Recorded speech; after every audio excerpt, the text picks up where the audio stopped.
Our main guest today is former Prime Minister, अब तो खैर कन्वीनर है अवामी पाकिस्तान पार्टी के, शाहिद खाकान नवाज साहब, जो कि PIA के चेयरमैन रह चुके हैं। लोग कहते हैं जी आप बुला लेते हैं, इनका कॉन्फ्लिक्ट ऑफ इंटरेस्ट है, उनकी ए ब्लू में पार्टनरशिप थी या है वॉटेवर, लेकिन हम इनको बुलाते हैं क्योंकि वो दो टोक बात करते हैं और जो मामलात हैं वो बड़ी क्लियरली बयान करते हैं। बहुत शुक्रिया Shahid Khaqan Nawaz sahab for coming to the show. अगर आप इजाज़त दें तो आपने दो चीज़ें फरमाई थी हमारे पिछले प्रोग्राम में, हम वो दिखा दें आपको। नाज़रीन ये देखिएगा ये कितने होपफुल थे उसके बारे में, या यानी कि कितने होपफुल नहीं थे। सुनिएगा क्या कहते हैं एट वन पॉइंट। ये एक मुश्किल प्राइवेटाइजेशन है क्योंकि मसला ये है कि अब क्या चीज़ बेच रहे हैं। एसेट्स तो PIA के पास हैं कोई नहीं। मेरा ज़ाती ये ख्याल है कि अल्लाह करे ये हो जाए, क्योंकि इसका ना होना फिर आपको मजीद दुश्वारियों और मजीद आपका बोझ बढ़ता जाएगा। फ्लाई जिना है, इनके साथ एयर अरेबिया है, ये दो ऑप्शन शायद, ये दो ग्रुप हैं जो शायद अल्लाह करे वो ले लें, क्योंकि इसमें पैसे की तवक्को मत रखें। पैसे आपको कोई नहीं मिलेंगे क्योंकि नुकसान बहुत ज्यादा है। अच्छा, तो ये उन्होंने कहा, और एक और भी बात कही इसी हवाले से इसकी वैल्यू के बारे में। मैं आपको हकीकत से बताऊं, अगर मुझे आप बात करें PIA की तो मैं ये कहूंगा कि $300 मिलियन के करीब मुझे चाहिए होगा आपसे PIA की निजकारी के लिए। इतना बड़ा एक उसके अंदर होल है जो बजाय नजर नहीं आ रहा किताबों में। कोई एसेट नहीं है, कोई चीज है नहीं जो आप खरीद रहे हैं। एक ऑपरेटिंग बिजनेस है, वो भी लॉस में जा रहा है। बड़े बड़े होल्स हैं इस कारोबार। जी, तो ये इनकी असेसमेंट थी शायद साहब। ये जो आप कह रहे हैं कि $300 मिलियन, यानी कि जो जाए इसको करने के लिए, यानी प्राइवेटाइज करने से पहले ये जरूरत है, या आप कहें as a person who is going to get PIA उसको $300 मिलियन दें? थोड़ा एक्सप्लेन। देखिए, ये तो था जब मैंने देखा नहीं था कि स्ट्रक्चर क्या है PIA की प्राइवेटाइजेशन का। तो अब अगर आप मुझसे यही सवाल करेंगे कि आपकी क्या वैल्यूएशन यानी अगर आप बायर हों तो क्या पे करेंगे, तो फिर ये रकम अब बढ़ गई है और ये $500 मिलियन है। आप 5 साल में हर साल $100 मिलियन दें तो PIA प्राइवेटाइज हो सकती है। मेरी ये वैल्यूएशन है। दें $100 मिलियन? जो खरीदार है उसको हुकूमत पे करे अगर $100 मिलियन हर साल। इतना PIA में इतना बड़ा जो स्ट्रक्चर बनाया है उसके हवाले से इतना बड़ा उसके अंदर होल है। तो आपका मतलब कि अगर PIA हम बिड करें और लेना चाहें तो हुकूमत हमें पैसे दे ताकि PIA को चला सके, मकसद? जी, आप मुझे लाइबिलिटी दे रहे हैं ना। अच्छा, आप मुझे कह रहे हैं, जो मैंने स्ट्रक्चर देखा है, हो सकता है बदल गया हो, कि 200 अरब की लाइबिलिटी कैश लाइबिलिटी है जो आपने अज्यूम कर रही है। 200 अरब बनता है $700 मिलियन। फिर मेरा अंदाजा ये है कि तकरीबन 200 से $250 मिलियन जो आपकी लीज जहाज़ों की रिटर्न की कॉस्ट है, जो प्रोविजन नहीं है आपके अकाउंट्स में, वो भी आपको देनी पड़ेगी। इसके अलावा क्या क्या चीज़ें मुझे उनका पता नहीं है। बहुत सी और मामलात भी हैं कि पेंशन का क्या होगा, लॉन्ग टर्म चीज़ें क्या होंगी। ये तो जो चीज़ें नज़र आ रही हैं। आपने ये अल निहान ग्रुप का खत तो देखा है? जी, देखिए, मैं उस पर आता हूँ ना, तो इसलिए आपको सबसे पहली बात यह है कि, और फिर आपको सिर्फ 60% मिलेगा, 40% हुकूमत रख रही है। हुकूमत ये भी कर रही है कि जो पैसे मिलेंगे वो वापस डालेंगे कंपनी के अंदर। अच्छा, यानी 15% जो स्ट्रक्चर मैंने देखा है, 15% हुकूमत रखेगी और बाकी पैसे वापस PIA में डाल देंगे। तो ये बात मुझे समझ नहीं आती कि आप ये क्यों करना चाहते हैं। अभी हुकूमत ने असल में ये फैसला नहीं किया कि वो PIA को बेचना चाहते हैं या नहीं बेचना चाहते हैं।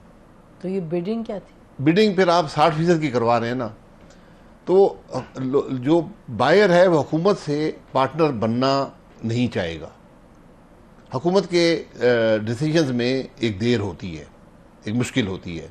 उनके लोग जो बोर्ड पे बैठे होंगे वो किसी डिसीजन का हिस्सा नहीं बनेंगे क्योंकि उनको नैब पकड़ के ले जाएगी।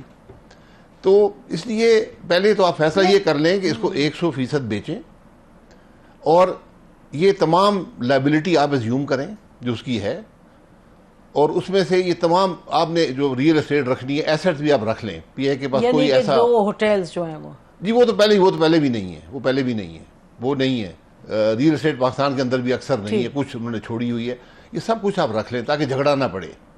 हम हर चीज़ को पाकिस्तान में रियल एस्टेट के हवाले से देखते हैं, वो सब एसेट्स आप रख लें PIA के। आप कंपनी को प्राइवेटाइज कर दें ताकि वो कोई ले लेगा कुछ रकम शायद देकर, अगर ये स्ट्रक्चर आप बनाएंगे। जो आप अभी आपका स्ट्रक्चर है तो मेरी वैल्यूएशन उसकी $500 मिलियन आपको बायर को पे करने पड़ेंगे। ये ब्लू वर्ल्ड वाले जो हैं 10 बिलियन दे रहे थे, अभी एक्सेप्ट कर लें, यकीन करें अभी एक्सेप्ट कर लें जो वो कह रहे हैं।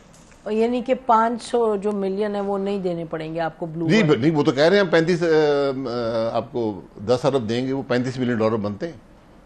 बिल्कुल दे दें, आज दे दें, बहुत अच्छा सौदा है।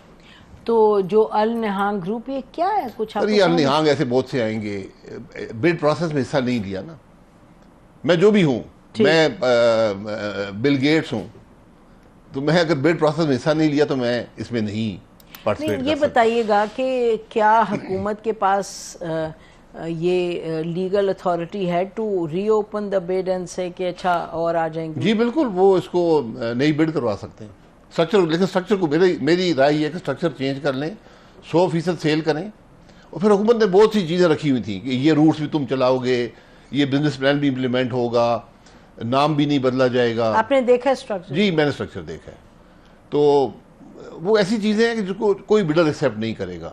जहाँ भी हुकूमत की इंटरफियरेंस आएगी मामले में, अब मैं पैसे भी आपको $700 मिलियन की मैं लाइबिलिटी भी एज्यूम करूँ, फिर आप कह रहे हैं कि $300 मिलियन तुम पे भी करो, 85 अरब जो है, और उसके बाद आप कह रहे हैं कि PI भी उसका 3 साल तक तुम कुछ कर भी नहीं सकोगे, जितनी लॉसेज आएंगी 3 साल वो भी तुमने एज्यूम करनी है, हुकूमत नहीं करेगी।